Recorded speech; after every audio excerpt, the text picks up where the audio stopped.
Hello बच्चा लोग, this is Gopal sir and welcome to edu boosters.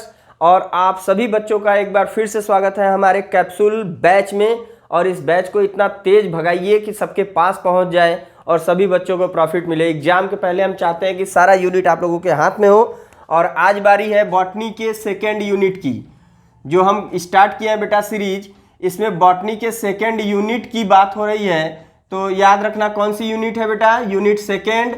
और यूनिट सेकेंड में आप लोगों को क्या पढ़ना है, माइक्रोबायोलॉजी।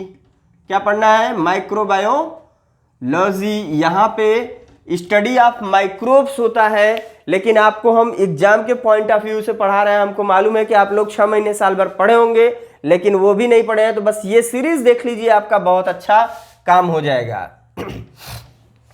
सभी बच्चे पढ़े लिखे हैं, कोई जानकार मतलब कोई ऐसा नहीं है कि जो अनपढ़ गंवार हो। तो यहां पे याद करना यूकैरियोटिक, ध्यान देना बेटा, आपको यूकैरियोटिक सेल का डायग्राम याद होना चाहिए। जैसे कि मान लो एक हो गया ये कुछ इस ढंग से, ये हो गया न्यूक्लियस, इसके बाद यहाँ पे माइटोकॉन्ड्रिया, कुछ इस ढंग से गोल्गी बॉडी, इसके चारों तरफ एंडोप्लाज्मिक रेटिकुलम, ये वैक्यूल, ये तो न्यूक्लियस है ही। तो ये होता है यूकैरियोटिक सेल का डायग्राम बेटा। यूकैरियोटिक में एनिमल सेल ऐसे होते हैं, इसके ऊपर अगर लगा दिए वाल तो हो गया प्लांट सेल। इसके बाद आपको पढ़ना है diagram prokaryotic cell, prokaryotic cell. तो ये डायग्राम आपको यूकैरियोटिक और प्रोकैरियोटिक का याद होना चाहिए। प्रोकैरियोटिक का अगर हम बनाएं तो यहाँ पे न्यूक्लियस नहीं होता, जेनेटिक मटेरियल स्कैटर्ड फॉर्म में होता है साइटोप्लाज्म के अंदर। ये है प्रोकैरियोटिक, ये है यूकैरियोटिक। यूकैरियोटिक में आप लोग ईस्ट सेल का डायग्राम एकदम रख लीजिए। ईस्ट सेल के डायग्राम में आप लोगों को दिमाग में होना चाहिए कि वहां पे क्या था कि अगर ईस्ट सेल है, मान लो हमने बोल दिया ये ईस्ट सेल है बेटा, तो इसके अंतर्गत दो चीजें बताई गई थी। कुछ साइंटिस्टों ने ये बताया कि यहाँ पे न्यूक्लियस क्या होता है, न्यूक्लियस होता है। कुछ ने बताया कि न्यूक्लियस नहीं, वैक्यूल होता है, CUOLE। जो कुछ साइंटिस्टों ने बताया कि colourful part in centre, colourless part in centre जो होता है वो न्यूक्लियस होता है। कुछ ने बताया कि कलरलेस पार्ट क्या होता है, वैक्यूल होता है। दो हेडिंग बस आपको इसमें पढ़नी है ईस्ट में। तो याद रखिएगा कि कुछ की कहानी यही थी कि इसमें न्यूक्लियस होता है ईस्ट सेल में, कुछ की कहानी ये थी कि वैक्यूल होता है, और फाइनली बताया गया कि वहां पे न्यूक्लियस ही होता है और वैक्यूल के कुछ फॉर्म स्कैटर्ड होते हैं। क्लियर? तो ये ईस्ट की कहानी थी। ईस्ट के बाद आते हैं बेटा माइकोप्लाज्मा। माइकोप्लाज्मा जो होता है साइनोबैक्टीरिया में आप लोगों ने पढ़ा होगा। इसके बारे में आप कमेंट करके जरा सा इसके बारे में हमको बताइए कि ये है क्या, और इसका नोट्स चाहिए तो हम आपको टेलीग्राम पे भेज देंगे। पहले बता दे, PPLO आपने पढ़ा होगा, प्लूरोनिमोनिया लाइक ऑर्गेनिज्म। साइनोबैक्टीरिया पढ़ा होगा 11th-12th में। तो वही चीजें हैं माइकोप्लाज्मा। ये सबसे बड़ी कोशिका है या सबसे छोटी कोशिका है या प्रोकैरियोटिक है, क्या है, एक बार हमारे चैनल पे इसके बारे में तो आप बता दीजिए, क्योंकि इसको आप तैयार करके आइए। फिर आता है बेटा यहाँ पे, अगर हम इससे आगे बढ़ें तो आपको हमने बता दिया कि आपको prokaryotic cell, eukaryotic cell, mycoplasma. Mycoplasma के बाद आ जाइए, माइकोप्लाज्मा क्या है, यह एक बैक्टीरियल ही सेल है। ये माइक्रो ऑर्गेनिज्म है। तो इसमें बहुत कुछ नहीं देखना है, ये आपकी कहानी आप देखिएगा। फिर आ जाता है बैक्टीरिया, ये हो गया बैक्टीरिया। तो बैक्टीरिया का अगर आपको बोले कि स्ट्रक्चर बताओ बेटा, इसके बारे में पूरा डिटेल हमारे चैनल पे लिंक पड़ा हुआ है, एक बार जरूर देखिएगा। लेकिन हम बता दे रहे हैं, बैक्टीरिया में आपको पढ़ना है कि बैक्टीरिया क्या होता है। Bacteria are microbes, it is cosmopolitan in nature. ये सर्वव्यापी होता है। यहाँ पे इसका स्कैटर्ड फॉर्म में होता है क्या, न्यूक्लियस। और इसकी जो अंदर की तरफ मेम्ब्रेन होती है, ये कुछ इस ढंग से इनर मेम्ब्रेन ही क्या करती है, मीजोसोम्स का फॉर्मेशन करती है। किसका, मीजोसोम्स बनाती है, ये बनाती है मीजोसोम्स। जैसे कि यूकैरियोटिक सेल में माइटोकॉन्ड्रिया हेल्प करता है एनर्जी के फॉर्म के लिए, वैसे ही यहाँ पे मीजोसोम्स क्या करता है, इसको एनर्जी प्रोवाइड करता है रेस्पिरेशन करके इन चीज़ों के लिए। ये हो गया इसका जेनेटिक मटेरियल। और इसके अंदर अब हम अगर भर दें तो ये सारी चीजें हो गई साइटोप्लाज्म। कोई भी सेल है तो सेल के अंदर जो लिक्विड होती है उसको बोला जाता है साइटोप्लाज्म। और इसमें कोई भी सेल ऑर्गेनेल नहीं होता। सेल ऑर्गेनेल वो सेल ऑर्गेनेल नहीं होगा जो मेम्ब्रेनस होगा। यहाँ पे वो सेल ऑर्गेनेल होते हैं जो कैसे होते हैं, नॉन मेम्ब्रेनस या मेम्ब्रेन लेस जो होते हैं, जो मेम्ब्रेन लेस सेल ऑर्गेनेल होते हैं, नॉन मेम्ब्रेनस या मेम्ब्रेन लेस जो सेल ऑर्गेनेल होते हैं वो इसमें प्रेजेंट होते हैं। आई मीन ये कौन हो गया, राइबोसोम हो गया। राइबोसोम इसके अंदर पाया जाता है। फिर बैक्टीरिया के ऊपर की तरफ आएंगे बेटा तो सेल वॉल हो गया, और इसके ऊपर आएंगे तो कुछ इस ढंग से ऐसे इसको कवर किया हुआ कैप्सूल, ये हो गया कैप्सूल, कैप्सूल हो गया। देखो स्ट्रक्चर पढ़ा रहे हैं, ये हो गया सेल वॉल, सेल वॉल। इसके बाद यहाँ पे हो गया ये सेल वॉल, तो यही था, हाँ ये सेल वॉल हो गया, सॉरी इसी को मिला लो सेल वॉल। ये हो गया इनर मेम्ब्रेन, इनर मेम्ब्रेन। जो इनर मेम्ब्रेन है इसने फॉर्मेशन किया मीजोसोम्स का।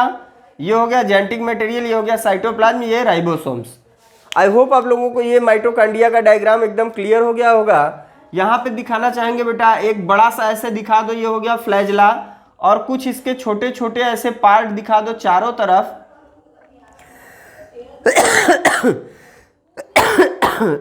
सॉरी, इसको बोला जाता है पीली।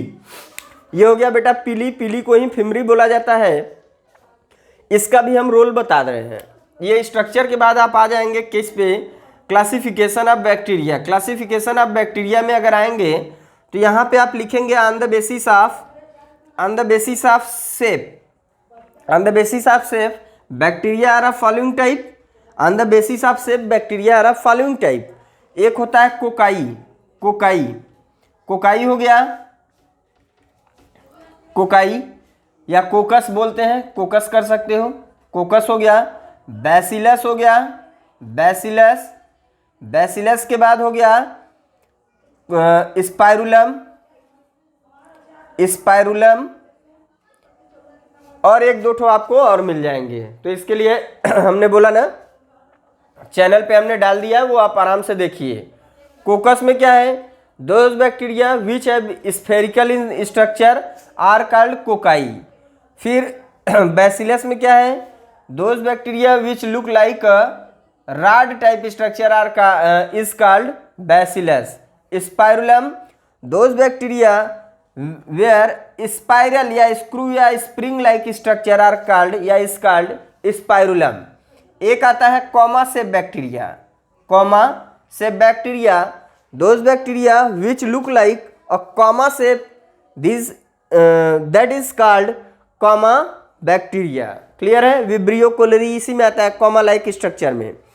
तो ये तो रहा बेटा शेप के आधार पे, on the basis of shape, जैसा शेप होगा उसके आधार पे हमने इनको बता दिया। लेकिन कोकस में भी अब अगर आ जाओगे तो इनको हम बता दे रहे हैं कैसे लिखना है। कोकस में हो गया spherical in structure are called coccus, या राउंड स्ट्रक्चर तो ये हो गया स्फेरिकल। इसमें पहले पे आता है बेटा मोनोकोकस, मोनोकोकस। डिटेल में हमारे वीडियो में चले जाइए, वहां पे मिल जाएगा, आई बटन पे हम दे देंगे। Where single spherical structure present that is called monococcus. फिर सेकंड पे आइए डिप्लोकोकस।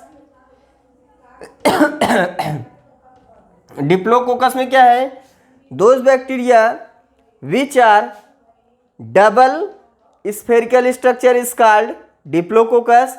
ऐसे ही क्या होता है कि मोनोकोकस, डिप्लोकोकस, फिर है फिर लोफोकोकस है क्या, यानी ग्रैप्स लाइक स्ट्रक्चर होता है। दो तीन और हैं जो हमने इसमें दिया है, आप वहां पे देख सकते हैं बेटा। तो ये तो रहा किसके आधार पे, बेस के आधार, शेप के आधार पे। फिर आते हैं ट्राइका के आधार पे, ट्राइकस के आधार पे, या on the basis of flagella कर लेते हैं, flagella. On the basis of flagella bacteria are of two type, एक होता है अट्राइकस, अट्राइकस, दूसरा होता है ट्राइकस, दूसरा होता है क्या, ट्राइकस। यानी वो बैक्टीरिया जिसमें ट्राइकस अब्सेंट हो, यानी फ्लैजला अब्सेंट हो अट्राइकस, जिसमें ट्राइकस प्रेजेंट हो वो कैसा, फ्लैजलेटेड। जिसमें फ्लैजला प्रेजेंट हो वो ट्राइकस। तो इसमें पहले पे आता है बेटा, पहले पे आता है मोनोट्राइकस, मोनोट्राइकस, यानी those bacteria where single flagella is present are called monotrichous. फिर आता है एम्फीट्राइकस, दूसरे पे आ गया amphitrichous, those bacteria where both hind flagella is present are called amphitrichous. इसके बाद आता है लोफोट्राइकस, लोफो में those bacteria where a bunch of flagella is present are called lophotrichous. उसके बाद आता है peritrichous where all body is surround by flagella are called peritrichous. तो ये रहा बेटा क्लासिफिकेशन ट्राइकस के आधार पे। तो ये बैक्टीरिया के कुछ हमने क्लासिफिकेशन और टाइप्स बता दिए बेटा। इसके बाद आता है हम कईयों बार शेयर कर चुके हैं इसकी वीडियो, आप हमारे चैनल पे देख लीजिए, माइक्रोबायोलॉजी का हम पूरा सीरीज दिए हुए हैं, एक बार देखेंगे वो सारी टॉपिक आपका क्लियर हो जाएगा। थोड़ा स्पीड करके देखिए, इस समय स्पीड में ही जरूरी है। अब आ जाइए बेटा, यहाँ पे आते हैं न्यूट्रिशन। न्यूट्रिशन के पहले आपको हम एक बात बताना चाहेंगे, सेल वॉल में एक आपको पढ़ना है ग्राम पॉजिटिव और एक पढ़ना है ग्राम निगेटिव। ग्राम पॉजिटिव बैक्टीरिया और ग्राम निगेटिव बैक्टीरिया स्टेनिंग के आधार पर इनको देखा जाता है। जरा सा इस पे फोकस कर लीजिएगा, समझ में आ जाएगा। अब आते हैं न्यूट्रिशन में। न्यूट्रिशन में क्या है बेटा कि ऑटोट्रॉफिक हो गया, फिर फोटोसिंथेटिक हो गया और कीमोसिंथेटिक हो गया। तो कीमो का मतलब in the presence of chemical, जो अपना भोजन बनाते हो जो bacteria, those bacteria which make our food material in the presence of chemical are called chemosynthetic, in the presence of light are called photosynthetic and self regulating autotrophic. Clear है? तो ये होता है इनका न्यूट्रिशन का प्रोसेस। इसके बाद आते हैं reproduction in bacteria. Reproduction in bacteria, तो रिप्रोडक्शन में क्या है, सेक्सुअल, असेक्सुअल, वेजिटेटिव। तो मिला जुला के ये आपको फोकस में होना चाहिए कि असेक्सुअल होता है, जैसे कि बडिंग करके बाइंड्रीफ्यूजन के द्वारा, इन सब विधि के द्वारा इसमें क्या होता है, रिप्रोडक्शन होता है। तो ये रहा बेटा बैक्टीरिया का केस, समाप्त हुआ। इसके बाद हम आते हैं वायरस पे। अब वायरस की बात करते हैं। तो वायरस क्या है, वायरस लिविंग में लिविंग और नॉन लिविंग में नॉन लिविंग होता है, ये बात याद रखना। And it is a connective link in between living and non living, ये भी समझ में आ गया। और वायरस जो है ये सिंपली याद रखना, it is connective link in between living and non living. इसके बाद हम आएंगे अगर इसकी टाइप पे, टाइप जो हो गया तो टाइप के अकॉर्डिंग इसको हम एक प्लांट वायरस कह सकते हैं कि एनिमल वायरस कह सकते हैं। वैसे इंसेक्ट वायरस भी होता है, बैक्टीरियल वायरस भी होते हैं। तो plant, those virus which affect the plant are called plant virus, those virus affect the animal are called animal virus। जैसे प्लांट पे जो इफेक्ट आपको दिखलाई देते हैं, फ्लूइड मोजैक वायरस है, क्लोरोसिस है और दो तीन ऐसे और मिल जाएंगे, आप देख सकते हैं, हम इसको डिटेल में दे दे रहे हैं। दीजिए जरा तो वायरस वाला खुलिए। फिर यहाँ एनिमल वायरस में जैसे HIV हो गया, रेबीज का हो गया, हर्पीस हो गया, फिर और भी ऐसे एनिमल वायरसेस हैं जो डिजीज को काज करते हैं। बैक्टीरियोफेज भी इसी में आता है। तो ये वायरस रहे। फिर ये वायरस की संरचना एक आठ आप बैक्टीरियोफेज का या कोई और भी आप जो आपको अच्छा लगता हो बना के दिमाग में सेट कर लेना बेटा, जिससे आसानी रहेगी। ठीक है, ये आपके हिसाब से ज़्यादा बेटर होगा कि आप लोग थोड़ा सा डायग्राम बना के पढ़ते रहें। डायग्राम रट लेंगे तो ज़्यादा बेटर होगा, क्योंकि डायग्राम बायोलॉजी की जान होती है बेटा, बायोलॉजी की जान होती है डायग्राम। अगर डायग्राम आपने रटा है तो सारी चीज़ें आपकी वहीं पे ख़त्म हो जाती है। ये होता है नेक, ये होता है हेड, ये होता है इसका टेल वाला पोर्शन। तो ये है बैक्टीरियोफेज। फिर इसके बाद अब हम आ जाते हैं कि यहाँ पे हमने वायरस को बता दिया, तो इसमें एक मिलता है, इसके आगे आपने देखा होगा प्रियान है। प्रियान ज़्यादा पूछेगा नहीं, ये क्या होते हैं, प्रियान वायराइड्स। वायराइड्स जो है बेटा, वायराइड्स होते हैं, ये एक जेनेटिक मटेरियल होता है विदाउट वॉल। ये होता है, ये सिर्फ और सिर्फ क्या होता है, प्रोटीन होता है विदाउट जेनेटिक मटेरियल। इसका उल्टा वो, उसका उल्टा ये आपके माइंड में सेट होना चाहिए। तो ये कहानी थी वायरस की, और माइक्रोबायोलॉजी के लगभग टॉपिक हमने यहाँ पे दे दिए हैं बेटा। एक प्रोसेस और बता देते हैं जो एग्जाम में आने की संभावना है। वो क्या है, ट्रांसफॉर्मेशन है क्या? हाँ, ट्रांसफॉर्मेशन है, ट्रांसफॉर्मेशन। वहां पे आप ढूंढिए, मिल जाएगा, बस फोल्ड करके हटा दिए। माइक्रोबायोलॉजी में देखिए वायरस के बारे में लिखा हुआ है।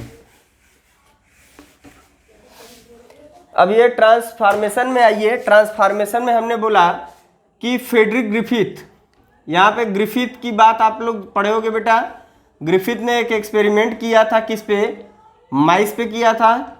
इन्होंने क्या किया कि स्यूडो निमोनिया लाइक ऑर्गेनिज्म लिया था, स्यूडो निमोनिया लाइक ऑर्गेनिज्म। अब देखो इनके पास जो था निमोनी था,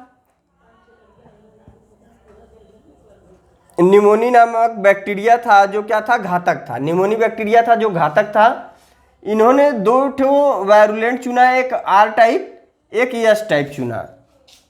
जो एस टाइप था ये वायरुलेंट था, और जो आर टाइप था ये नॉन वायरुलेंट था। ये कैसा था? नॉन वायरुलेंट, यानी कि घातक नहीं था, ये घातक नहीं था। इन्होंने क्या किया कि एक चूहे को लिया, उस चूहे में इन्होंने पहले स्टेप में क्या किया कि एस टाइप लिया। एस टाइप लेने के बाद इंजेक्ट किया, इंजेक्ट कर दिया किसमें? माइस में, माइस में इंजेक्ट किया।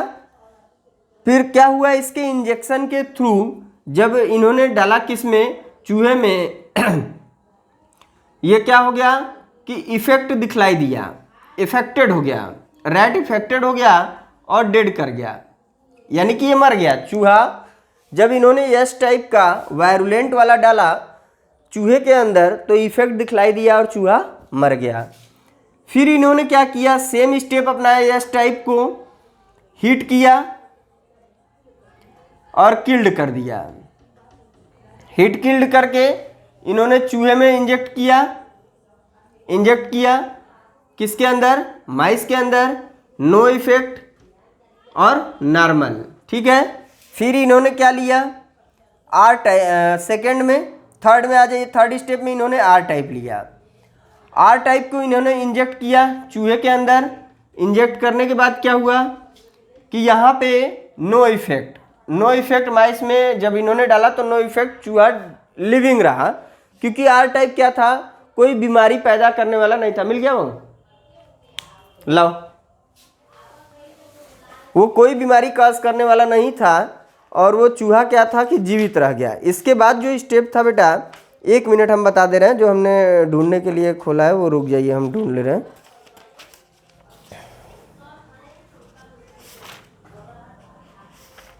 हमने आप लोगों से बोला था कौन सा? प्लांट वायरसेस ना। हाँ, तो